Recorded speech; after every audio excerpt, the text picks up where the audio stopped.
Halo, selamat sore teman-teman followers dari Zurich Indonesia. Saya Aryo Pratomo dan di sini sedang live karena kita mau live join bareng Mbak Prita Gozi, seorang financial planner yang udah hits banget, udah lama gue kenal juga, dan kita pengen ngobrol-ngobrol sedikit tentang bedanya kebutuhan dan keinginan.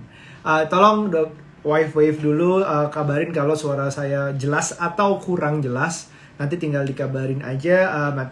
Probably there's a technical difficulties, kasih tahu aja. Jadi kalau wave atau bilang jelas suaranya sebelum kita mulai, panggil Mbak Prita Gozi join kemari. Senang banget bisa ketemu lagi, bisa ngobrol. Sebelumnya gue cerita dulu nih ya. Mbak Prita Gozi itu gue dan Felixana Ruby punya podcast namanya 30 Days of Lunch. Kita pernah ngobrol di podcast kita, undang Mbak Prita Gozi, ngomongin judulnya kalau nggak salah waktu itu adalah Money Can Buy Happiness. Bener ya? Money Can Buy Happiness. Nah, di podcast itu dijelaskan sebenarnya proses Money Can Buy Happiness itu seperti apa sih. Nah, itu seru banget dan aku belajar banyak banget tentang kebutuhan wanita di situ secara financial dan juga kita ngobrol banget tentang that money can buy happiness. Nah, hari ini kita mau ngobrol tentang bedanya kebutuhan dan keinginan, gimana menentukan mana kebutuhan, mana keinginan, dan macam-macam. Itu bakal panjang banget, bakal seru banget. Oke, udah ada jempol, udah ada Mbak Prita Gozi juga di sini, sudah request, dan yuk kita mulai. Terima kasih yang sudah join, kayaknya udah lumayan. Ini ada, halo Mbak Prita. Halo. Aku dengar suara, bentar aku kerasin dikit ya. Mm-mm. Oke, yes, apa kabar Mbak? Baik, alhamdulillah sehat-sehat gitu. Mudah-mudahan kamu juga sehat ya, karena sekarang kan lagi masa ya lagi kayak gini gitu kan, kesehatan tuh kayak mahal banget harganya. Mahal banget ya, sehat itu mahal, tapi sakit tuh lebih mahal lagi ya kayaknya ya sekarang. Mbak Brita masih di rumah aja ya, kondisinya kerjanya semuanya banyak di rumah aja. Kita appreciate banget waktunya hari ini untuk kita ngobrol-ngobrol. Masih ingat dari podcast kita mungkin ya sekitar 6 bulan lalu atau 7 bulan Mm-mm. lalu kita bareng Yes. ngobrol tentang Money Can Buy Mm-mm. Happiness. Hari ini ada Mm-mm. kesempatan lagi ngobrol sama Mbak Brita tentang bedanya kemauan atau keinginan dengan Mm-mm. kebutuhan. Waduh, ini Iya. kemarin aku mau cerita dikit, Mbak Prita. Aku Mm-mm. aku kan lagi dalam proses Mm-mm. serius untuk mendapatkan PS5 yang belum keluar. Jadi aku udah minta lama banget karena bukan cuma Mm-mm. masalah harganya aja, tapi lebih ke Mm-mm. arah karena aku butuh SNI. Mm-mm. Mm-mm. Sudah restu istri lah, sudah izin istri gitu. SNI itu kalau nggak salah sudah nanya istri. Sudah nanya istri, ya. Jadi aku udah nanya, akhirnya dapat izinnya dengan ada segala Mm-mm. macamnya. Salah satunya adalah Mm-mm. membedakan, menjelaskan, menjustifikasi Mm-mm. bahwa ini tuh bisa jadi kebutuhan gitu. Kan Mm-mm. ada orang yang bilang sebenarnya PS kan buat main aja, PS itu Mm-mm. buat seru-seruan aja, buang-buang waktu Yep. lah macam-macam. Mm-mm. Bisa Mm-mm. bener juga, tapi kan aku Mm-mm. defensinya adalah satu, pertama itu bikin aku lebih senang, lebih tenang, sehingga kalau bekerja lebih produktif gitu, pertama. Ya. Kedua, PS5 ini juga bisa jadi sumber pendapatanku dengan bikin konten, jadi dapat Mm-mm. AdSense, dapat endorsement, Mm-mm. segala macam. Mm. Pasti seru kan? Mm. Mm-mm. Nah, kita hari ini mau ngobrol kebutuhan dan keinginan itu bedanya Mm-mm. sejauh apa. Karena aku lihat kemarin Mm-mm. postingannya Mbak Brita yang Mm-mm. pertama-tama bahas tentang Maslow's Hierarchy of Needs. Itu bahwa Yes. kebutuhan manusia itu ada 5 setidaknya. Boleh Ya, dijelaskan sedikit lagi nggak lebih detail? boleh. Jadi semua teman-teman yang udah gabung nih pastinya hari ini juga banyak yang kesulitan membedakan antara kebutuhan dan keinginan karena memang garisnya tuh tipis banget gitu, setipis benang gitu. Jadi pokoknya segala macam tuh bisa diarahkan lah mau ke arahnya kemana. Nah, Ya, kalau ngomongin tentang Maslow Hierarchy of Needs itu memang terdiri dari 5 hal.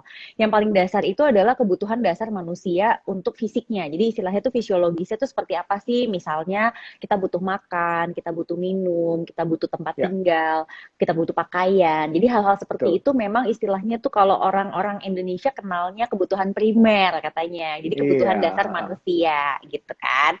Terus yang kedua adalah safety needs. Jadi kebutuhan untuk rasa aman gitu. Nah, kebutuhan rasa aman itu sebenarnya banyak hal. Pertama, kita tuh merasa aman dalam bekerja, beraktivitas. Kemudian job security. Jadi orang tuh suka ngerasa gini, kenapa sih kamu memilih suatu jenis pekerjaan tertentu? Karena dia bilang itu memberikan aku rasa aman dibandingkan kalau misalnya aku bekerja sebagai freelancer. Atau kalau freelancer tuh Ya. deg-degan terus katanya gitu. Jadi beda-beda ternyata rasa aman orang itu macam-macam, termasuk juga dalam hal kesehatan. Jadi orang tuh juga banyak yang istilahnya membeli sesuatu karena dia merasa kalau seperti aku beli-beli ini maka aku akan sehat, maka aku akan ngerasa tenang dengan kesehatanku di masa depan.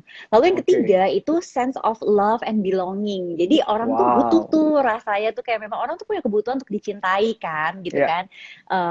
Apa dan bukan hanya dicintai sih tapi merasa kebersamaan. Jadi kalau Ya. misalnya ada yang bilang gini, kenapa sih kok kalau dia beli itu kamu yang lain semua pada beli? Karena ternyata itu adalah sebuah kebutuhan, rasa kebersamaan. Seperti kalau kita lihat banyak ibu-ibu ya suka pakai dress code, itu keinginan apa kebutuhan ya? Ternyata itu juga bisa didefinisikan sebagai kebutuhan rasa belonging gitu, belonging in a group rupanya. Kayak gitu kan seru banget ya. Jadi itu Arisan hal-hal gitu ya. seperti yes, bener banget. Tapi arisan aja tuh setiap ketemu mesti ada temanya gitu Iya, kan, bener gitu. bener bener.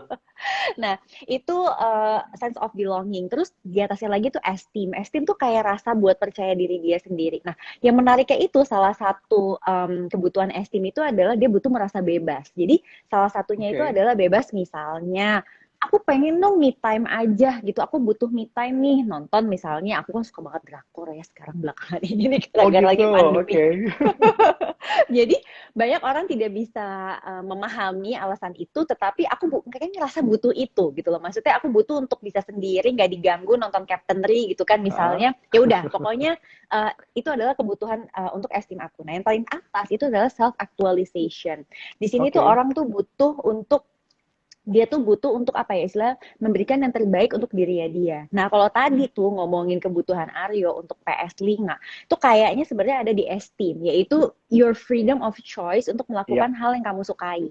Kalau suami aku itu aku nggak bisa larang dia untuk membeli kartu basket itu Oh, asli mahal tuh sekarang. Kalau misalnya ke Amerika dijual lagi, wah banget. jadi bisnis dong. Aku sampai gini, ini kartu basket harga tas, itu nggak bisa Iya. dipajak, nggak bisa ditenteng, nggak bisa apa. Tapi ternyata buat dia tuh sesuatu hal yang seperti tadi Aryo bilang bahwa dia lagi pusing banget ya kerjaannya banyak segala macam, lagi virtual meeting tuh bisa tuh ternyata di situ ada kartu basket itu membuat dia tuh merasa nyaman gitu loh. Maksudnya kayak rupanya itu Wow. adalah part of apa sih membuat dia tetap tenang dan lain-lain. Jadi memang kebutuhan manusia tuh ada 5 yang mana sih kalau kita mau bilang semuanya butuh dong Mbak Prita. Nah, tinggal masalahnya prioritasnya. Oh, iya, jadi aku baru mau nanya bahwa sebenarnya semuanya ini bisa saja dengan perspektif masing-masing dibilang ini Mm-mm, semua kebutuhan. Apapun yang mm-mm, dibilang orang itu bukan, bahkan kan bisa mm-mm, orang berbeda relatif ya. mm-mm, Menurut mm-mm, si A, enggak, itu bukan kebutuhan karena gue bisa mm-mm, punya yang lain, gue punya prioritas yang lain. Sedangkan buat gue mm-mm, bisa aja banyak banget mungkin buat orang lain mm-mm, menilai bahwa PS5 misalnya adalah cuman mm-mm, kemauan, cuman keinginan. Sedangkan mm-mm, menurut saya udah jadi kebutuhan karena segitu mm-mm, ya hampir setiap hari saya at least ada satu game basket main satu mm-mm, rolling sekitar mm-mm, 10-20 menit udah it made my day gitu cuman kayak mm-mm, gitu doang udah cukup mm-mm, jadi udah berupa mm-mm. sebuah kebutuhan esteem ya berarti ya. Nah Yes, kalau jadi masalah sebenarnya prioritasnya gamenya menentukannya itu gimana? kebutuhan. Gamenya Ah, tuh kebutuhan, tapi kamu milih PS5 atau PS berapa itu keinginannya yo gitu. oh gitu ya. Iya, iyalah, maksudnya gini, like this. It's like this. Kayak kartu basket ya, kartu basketnya suami aku itu berarti dia butuh. Oke. Tapi kamu mau cari rookie Michael Jordan card yang harganya segitu atau apa? Nah, itu adalah keinginan. So, itu memang garis batasnya tuh banget bahwa you need to apa ya istilahnya menyalurkan rasa pengen main game itu adalah sebuah kebutuhan. Tapi gamenya uh apa? Nah itulah keinginan. Jadi kakak Aryo nggak boleh langsung bilang oh semuanya kebutuhan langsung dapat proposal. Oh sorry ya. Jadi harus dibatasin dulu. Ada yang namanya kebutuhannya. Tetapi pada saat pilih mereknya, jenisnya, nah itu adalah keinginan. Tapi itu bukannya tergantung juga relatif dari tingkat sosialnya. Apakah itu pengaruh? Misalnya beberapa orang mungkin level kebutuhannya atau prioritas kebutuhannya memang beda. Jadi kalau misalnya misalnya aku sama istri deh, menurut istriku Mm-mm. keinginanmu nggak harus PS5 kan, tapi menurut aku Mm-mm. harus, nggak bisa aku main PS4 gitu misalnya. Itu Tapi tetap itu ngaruh nggak? keinginan.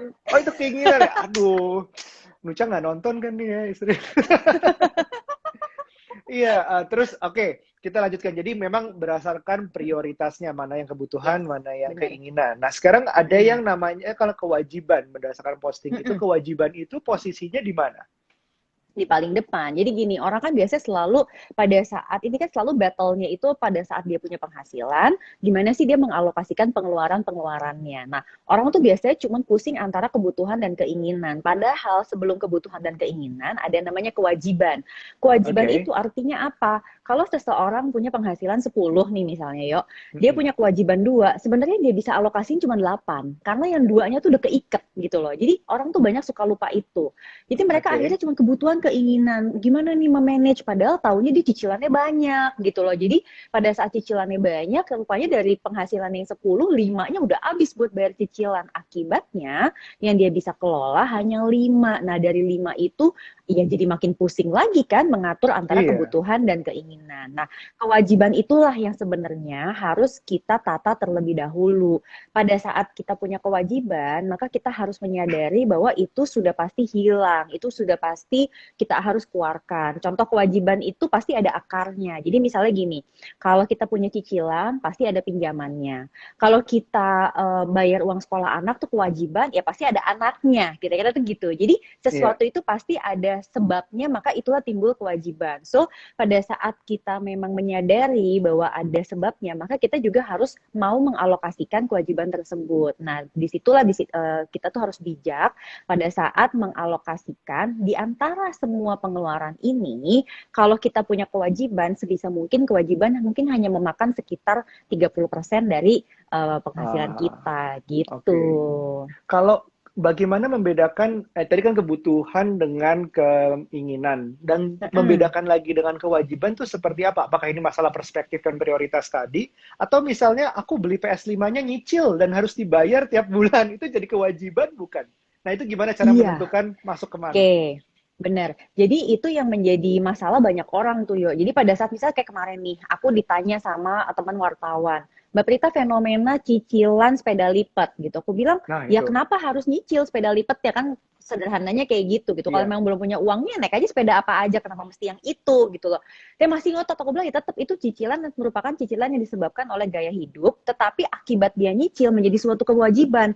Jadinya pada saat dia mau mengelola apa sih uang yang dia punya jadi kesulitan banget gitu karena udah keiket nih untuk cicilan-cicilan itu. So, teman-teman yang mesti dilakukan adalah mesti sadar dulu ini kewajibannya memang kewajiban dasar atau kewajiban yang kita bikin-bikin sendiri gitu. Kalau memang kewajiban Oh, dasar oke. kan ya kayak anak gitu kan. Anak tuh kan kewajiban dasar. Tapi pada saat kayak kamu mau milih beli sepeda lipat dengan konsep cicilan ya itu berarti sesuatu yang ya kita bikin-bikin sendiri gitu kan. Nah, itu yang sebenarnya bisa diatur Wah, kalau gitu. udah terlanjur gitu gimana ya? Kalau misalnya kan jadi otomatis kan cicilan tadi jadi kewajiban harus dibayar. Kalau nggak Mm-mm. masalah lah. Mm-mm. Tapi Mm-mm. kalau sudah terlanjur gitu tetap itu tetap masuk ke kewajiban. Baru kita bikin kebutuhan dan keinginannya berikutnya baru. Iya, terpaksa. Makanya kalau memang akhirnya kita menyadari bahwa, waduh nggak bisa nih, uang kita nggak cukup untuk kebutuhan dan keinginan kita gitu ya, Hmm. ya berarti artinya si kewajibannya harus dilepas gitu. Oke, oke, oke. Wah, aku mendingan belinya langsung nyicil aja ya sebelum ketahuan kali ya. Ini kewajiban loh, aku harus bayar. Oke.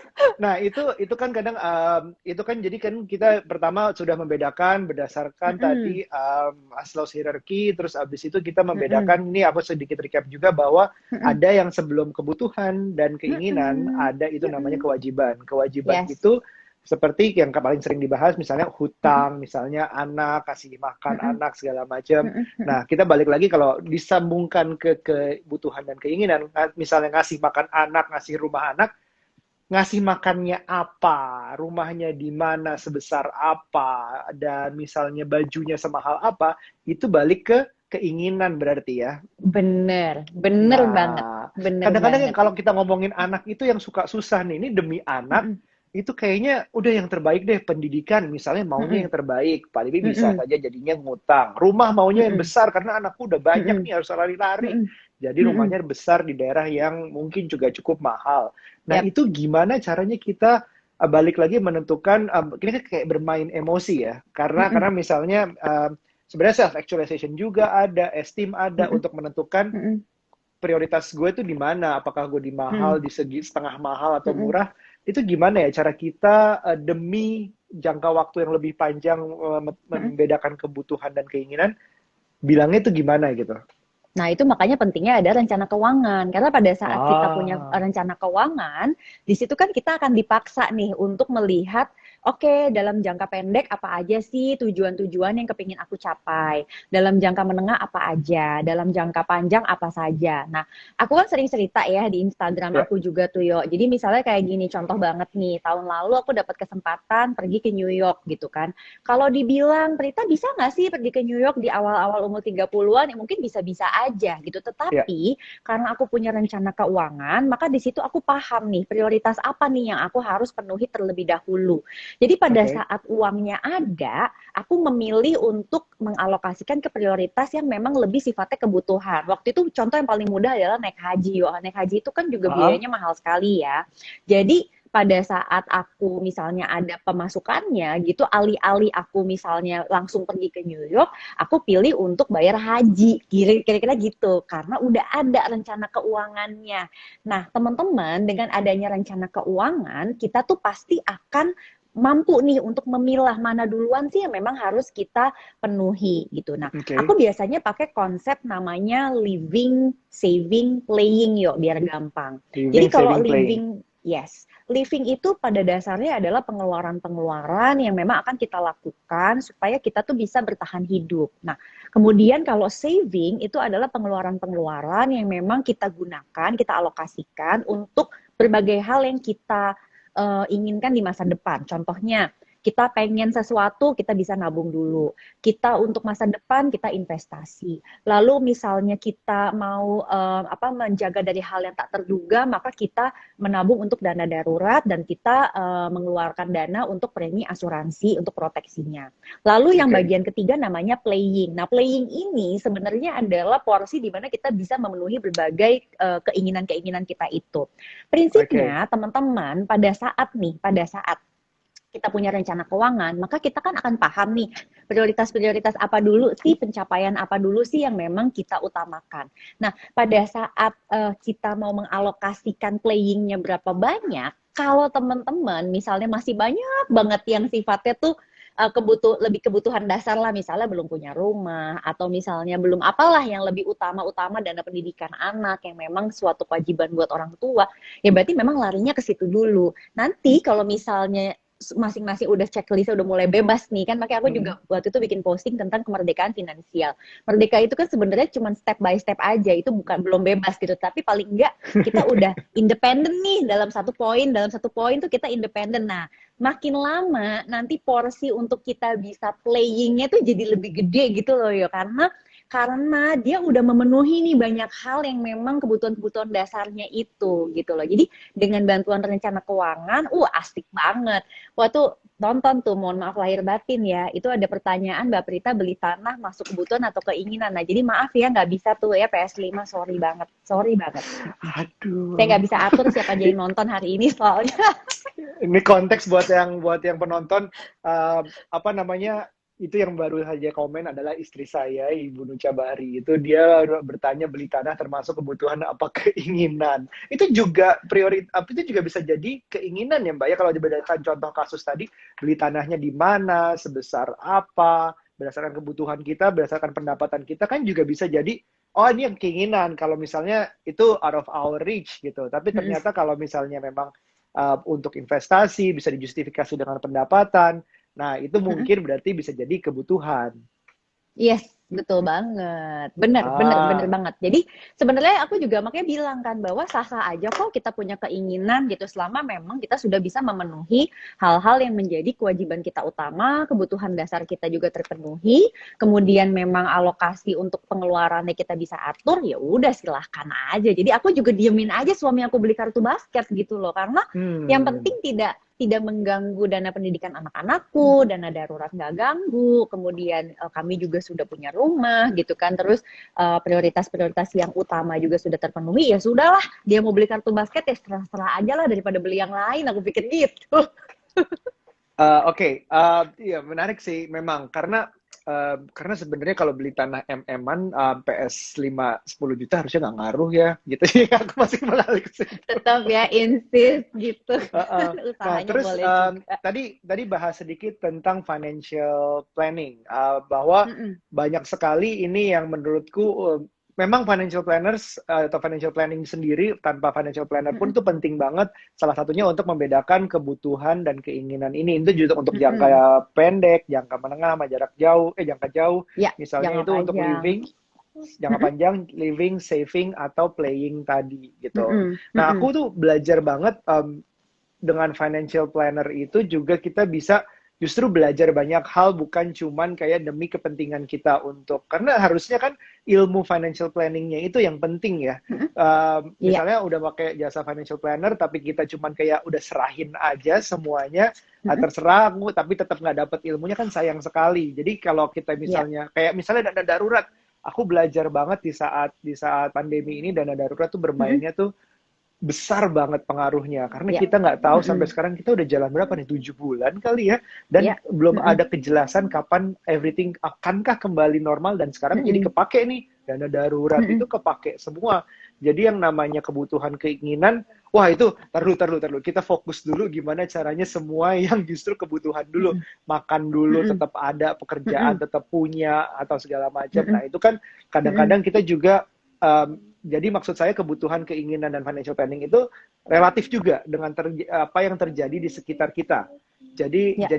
tadi ada juga yang bertanya investasi apa misalnya yang cocok di saat pandemi ini. Mm-mm. Mm-mm. Mungkin banyak orang yang masih lebih ke arah konsen ke gimana survive dulu sebelum akhirnya Mm-mm. investasi di saat ini. Dan itu setiap orang Mm-mm. berbeda-beda berdasarkan waktu yang ada, juga akhirnya ya oke, kita harus adjust pendapatan kita, pengeluaran kita, segala macam. Mm-mm. Makanya penting banget itu untuk financial planning diri sendiri, gimana caranya menentukan tadi living, saving, playing dengan target-target yang beda waktunya. Itu senang banget aku. Nah, sekarang kalau kita ngomongin tadi rasa apa namanya aman itu, Mm-mm. misalnya kayak asuransi atau dana darurat, itu masuk ke Mm-mm. kebutuhan atau keinginan, Mbak? Nah, jadi gini, kan kita kan butuh nih merasa secure. Jadi merasa Mm-mm. secure itu untuk apa sih? Macam-macam, untuk tempat tinggal kita, untuk orang yang kita cintai, kemudian kita merasa secure dengan pemasukan kita, penghasilan kita, dan juga untuk kesehatan kita. Kita kan tidak bisa atur ya, yang namanya hidup Mm-mm. itu kan berjalan terus, betul nggak? Jadi kita kan nggak pernah tahu kapan kita dapat musibah, dan musibahnya seperti apa, dan skalanya seberapa besar, itu kan kita benar-benar nggak tahu ya. Itu istilahnya Betul. sesuatu yang memang hanya Tuhan yang miliknya Tuhan lah, kita cuma tinggal jalanin aja.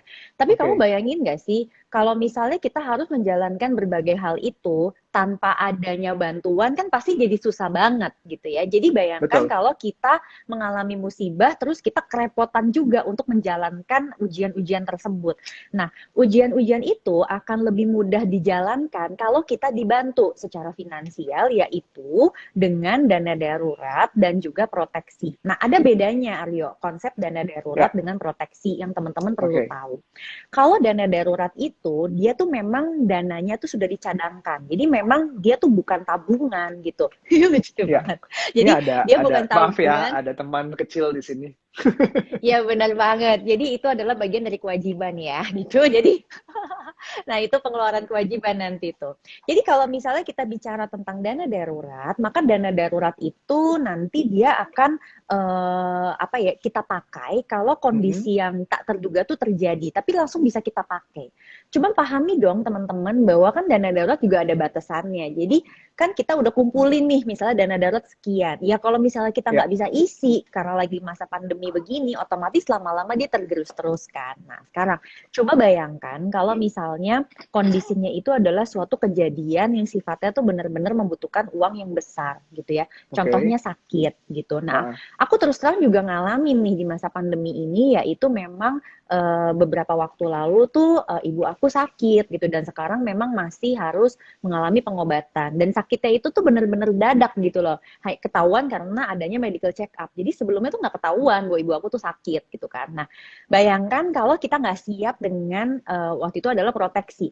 Berarti kan mesti Ah, ngebongkar dong semua dana daruratnya dan iya, iya. pertanyaannya dana daruratnya cukup apa enggak gitu kan kalau memang kondisinya apa sih kalau memang ujiannya yang sebesar itu gitu. Besar. Ah, Otomatis memang kalau ditanya mana sih yang lebih penting dana darurat atau memiliki proteksi?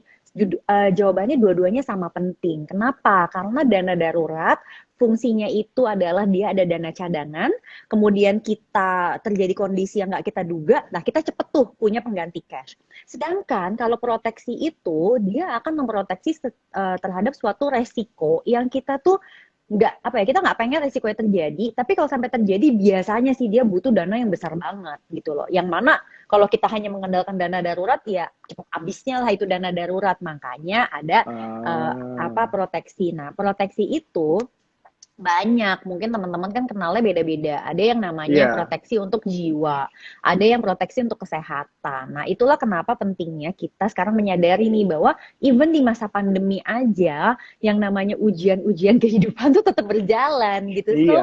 So, Allah memang ini waktunya buat kita ngebenahin keuangan kita. Nah, kalau balik ke soal kebutuhan dan keinginan tadi, jadi teman-teman pikir dulu deh, maksudnya itu sebenarnya ya yang fondasi-fondasi utamanya nih supaya kita bisa ngejalanin pandemi ini dengan lebih mudah kita udah punya belum? Nah, jangan-jangan belum. Kalau memang belum, ya itu si keinginan-keinginan itu mungkin bisa diatur-atur dulu gitu. Bener banget. Karena beberapa juga kalau misalnya di saat pandemi ini malah berpikir seolah oh yang di save itu proteksi aja deh atau dana darurat aja deh. Padahal itu justru jauh lebih penting lagi karena kita nggak tahu ke depannya tuh ini sampai seperti apa. Jadi justru harusnya kalau menurut aku sih memang ada beberapa kita misalnya di saat pandemi ini kita bikin semacam budgeting dengan pasangan gitu dengan istri. Oh ini apa nih yang berkurang dari kita? Misalnya kita Yep. potong gaji, kehilangan bisnis atau apa. Terus apa yang bisa kita hemat? Ya mungkin secara yang udah otomatis terhemat biaya transportasi mungkin turun, biaya maintenance mobil atau motor kita, kendaraan kita mungkin turun. Nah nanti kita bisa kayak justru yang bagian keinginan-keinginan itu mungkin bisa diturunin, mungkin nggak dihilangkan. Tapi ya tadi misalnya beli sepeda ratusan juta, mungkin beli sepeda 2 juta misalnya. Atau PS5 kita mainnya di handphone aja deh, main yang lain misalnya.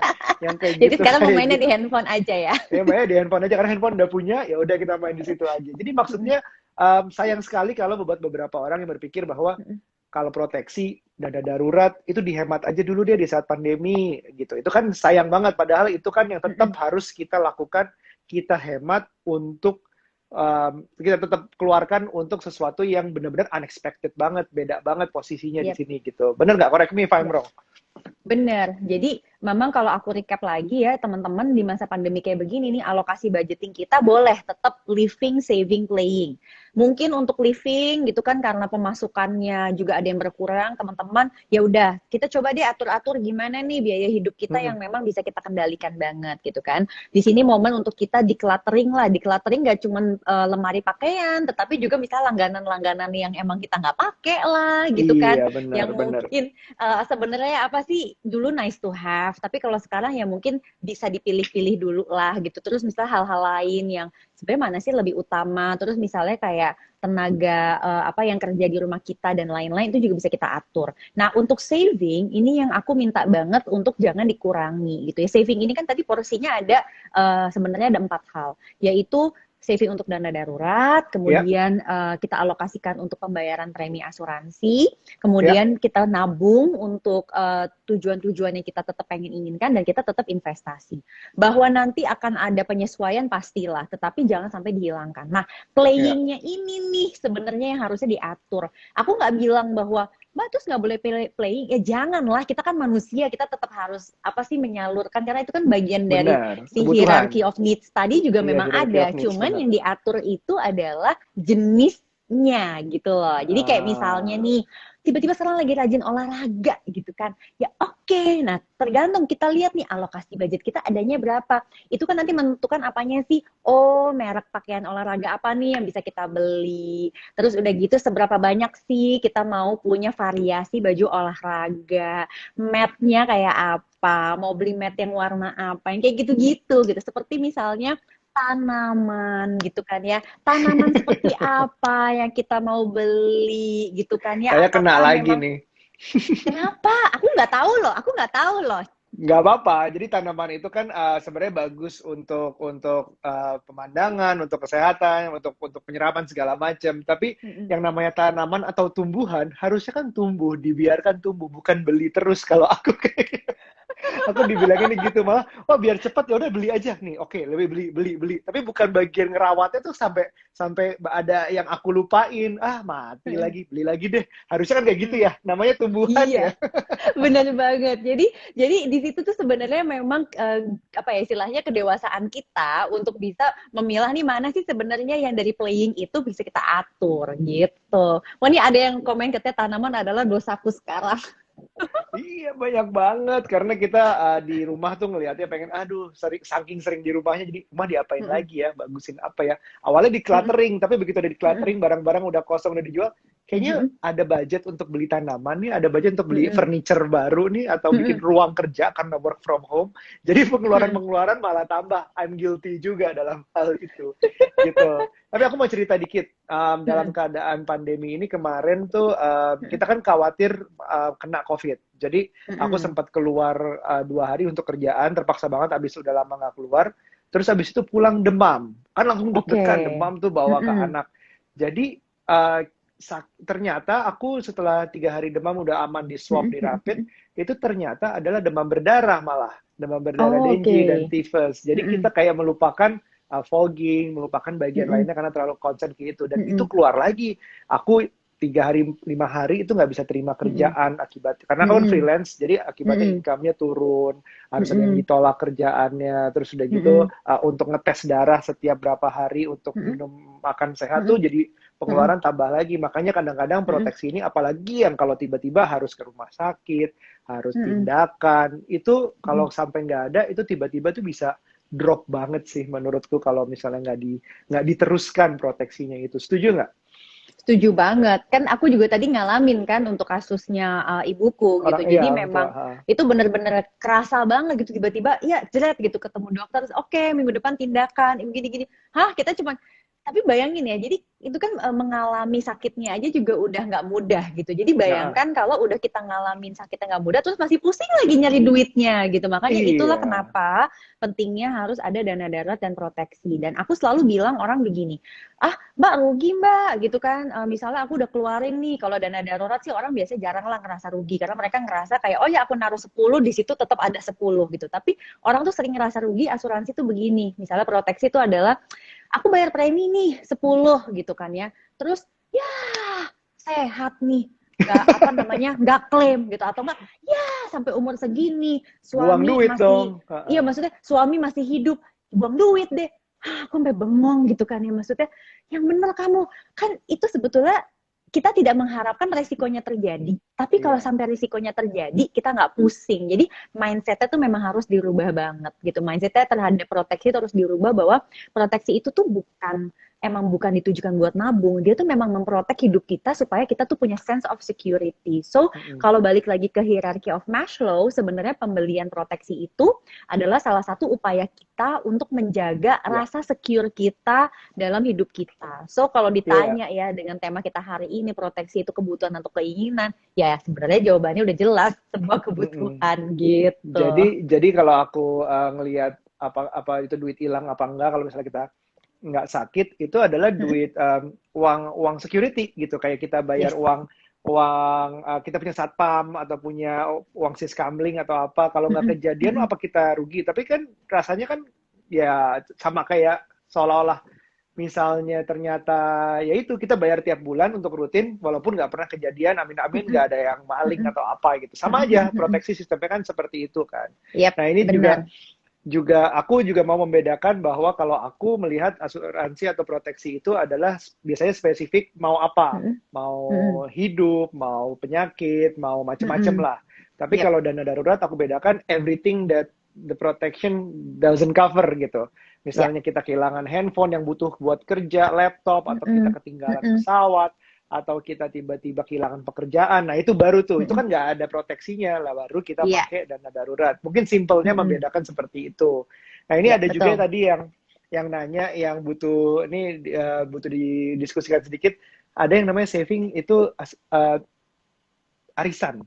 Itu termasuk Oh. tabungan atau bisa termasuk sebagai dana darurat, karena banyak juga ada cerita-cerita dari teman-teman ibuku gitu, kayak, oh aku butuh arisan Mm-mm. sekarang, aku lagi butuh nih, ini lagi Mm-mm. sakit, jadi menggunakan Mm-mm. menang arisan itu untuk sebagai dana ya darurat gitu. Itu gimana? Mm-mm.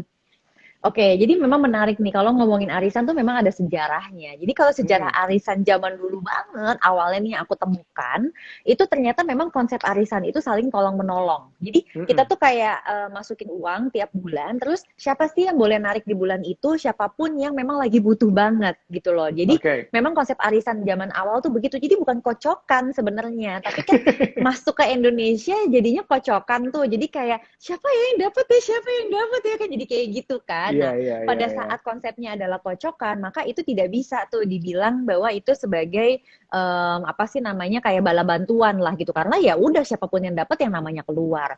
Tapi kalau ngomongin kearisan zaman dulu banget itu mungkin bisa, tetapi tetap itu bukan dana darurat. Itu lebih Bukan kepada ya? kayak misalnya aku butuh uangnya sekarang nih gitu kan. Tapi kan nanti bulan depan dia mesti bayar gitu loh. Jadi Iya, artinya sama aja ya. itu tetap bukan dana darurat gitu. Dana darurat konsepnya beda banget. Dana darurat itu konsepnya memang dana yang kita cadangkan gitu. Tapi kalau aset arisan ya dia tetap mesti ya istilahnya iuran lagi deh bulan-bulan depannya gitu.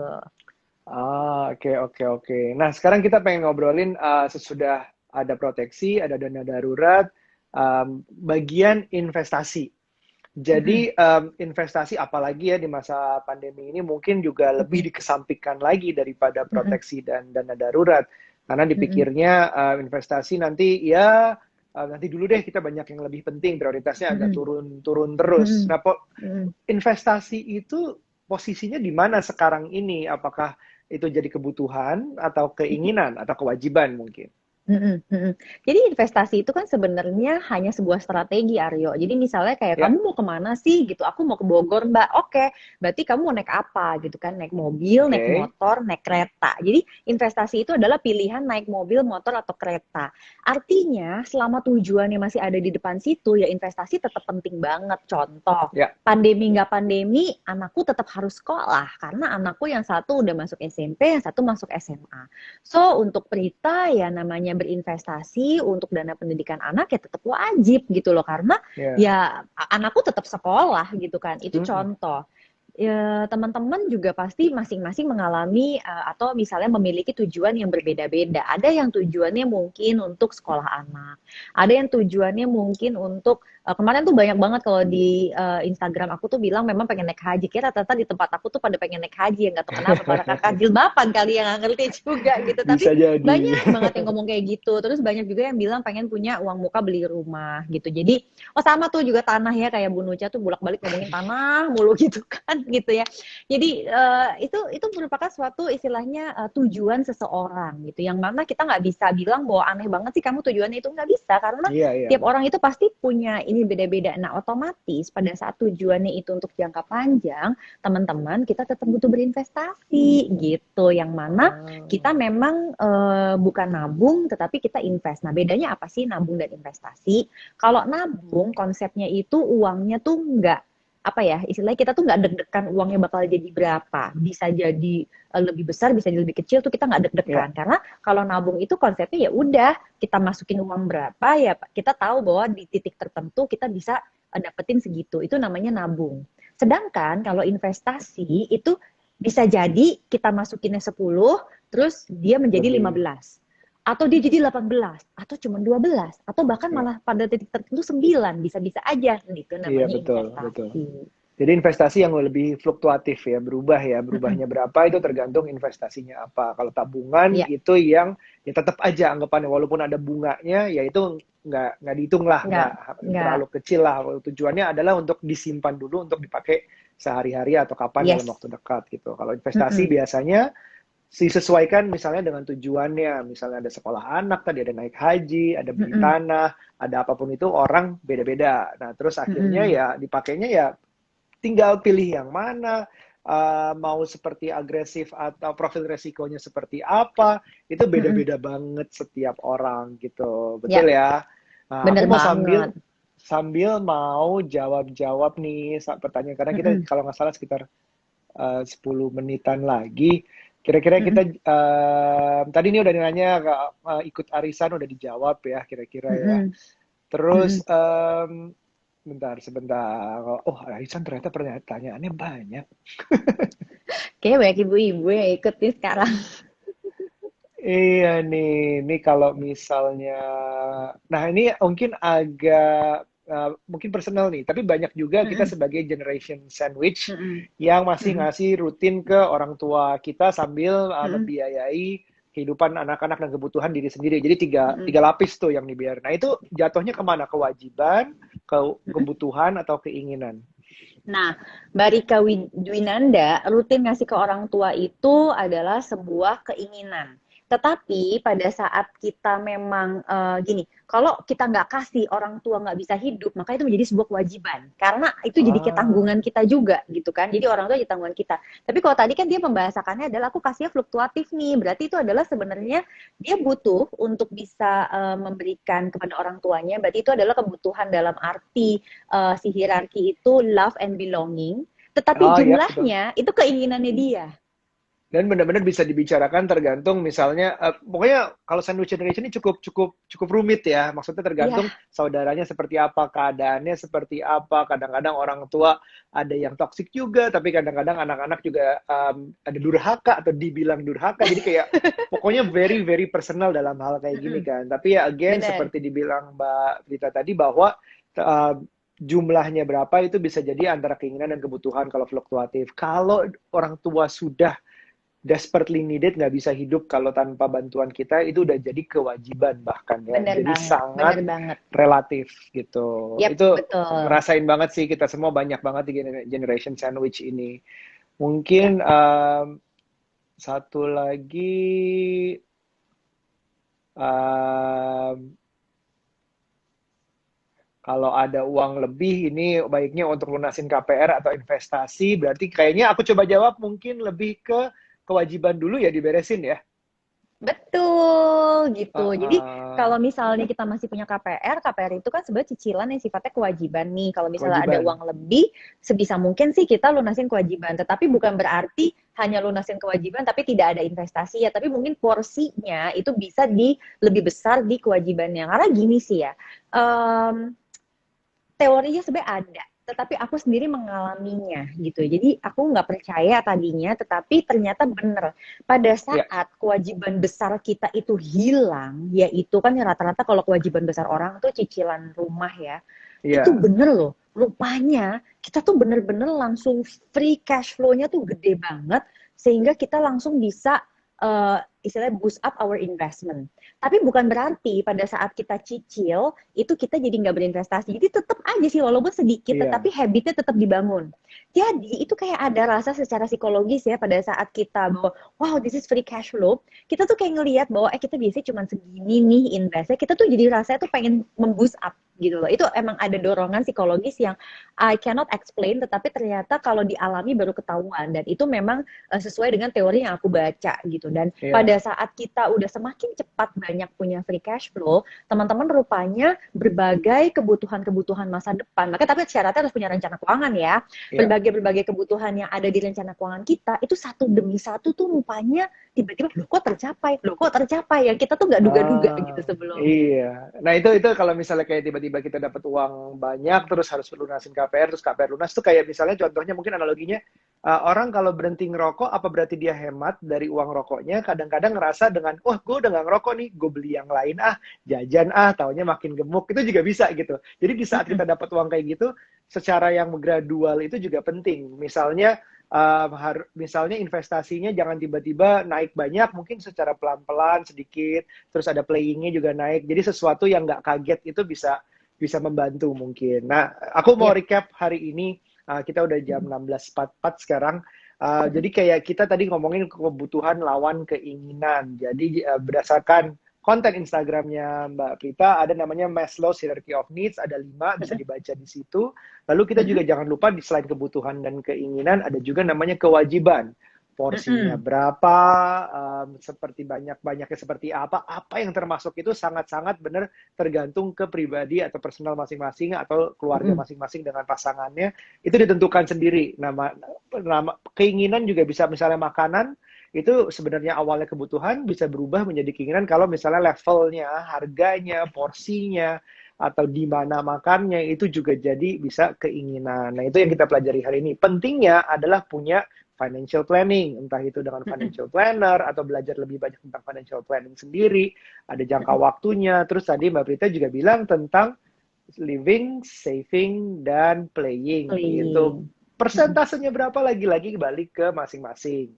Nah, terus pentingnya walaupun di saat pandemi ini adalah proteksi dan investasi itu letaknya di mana. Proteksi itu kalau kita merumuskan bicarakan berdua tadi, itu masih termasuk kebutuhan.